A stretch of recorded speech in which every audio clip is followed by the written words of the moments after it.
ఎంతమందికి Godavari old bridge తెలుసు? Hi mam, welcome to hospital. ఈ వీడియో ఏంటంటే మొన్న ఆలోచన పడిన గోదావరి ఓల్డ్ బ్రిడ్జ్ దగ్గరికి వెళ్తే దాని హిస్టరీ బోర్డ్ అయితే చదివిన మామ. నేను స్క్రీన్ ఫోటో వేస్తాను, కావాలంటే ఎవరైనా పాస్ చేసుకుని చదవండి. అండ్ ఈ బ్రిడ్జ్ కి ఒక నేమ్ కూడా ఉందంట. ఆ నేమ్ వచ్చేసి ద హ్యావ్లాక్ బ్రిడ్జ్ అంట. అండ్ ఈ బ్రిడ్జ్ మీద ఓన్లీ ట్రైన్స్ అయితే మూవ్ అయ్యేవి ఇంతకు ముందు. ఇప్పుడు అయితే అది కూడా క్లోజ్ చేస్తారు. అండ్ ఈ బ్రిడ్జ్ లెంత్ ఎంతంటే 2.7 కిలోమీటర్స్ అంటే ఇది. అండ్ దీని డిజైన్ లైఫ్ వచ్చేసి 100 ఇయర్స్ అంట మామ బాబోయ్. అండ్ ఈ బ్రిడ్జ్ కోసం కన్స్ట్రక్షన్ స్టార్ట్ చేసిందేమో 11th నవంబర్ 1897 లో స్టార్ట్ చేశారు, అప్పుల్లో బ్రిటిషర్స్. అండ్ ఈ బ్రిడ్జ్ ఓపెన్ చేసిందేమో 30 ఆగస్ట్ 1900 అంట మామ.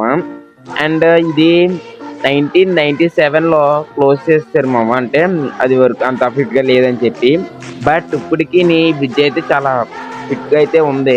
అంటే మరీ అంత కాకుండా కొంచెం ఈ 3 years కి అయితే పర్లేదు. అండ్ మన ఈ వీడియో మీ నచ్చితే మన ఛానల్ లైక్ చేసి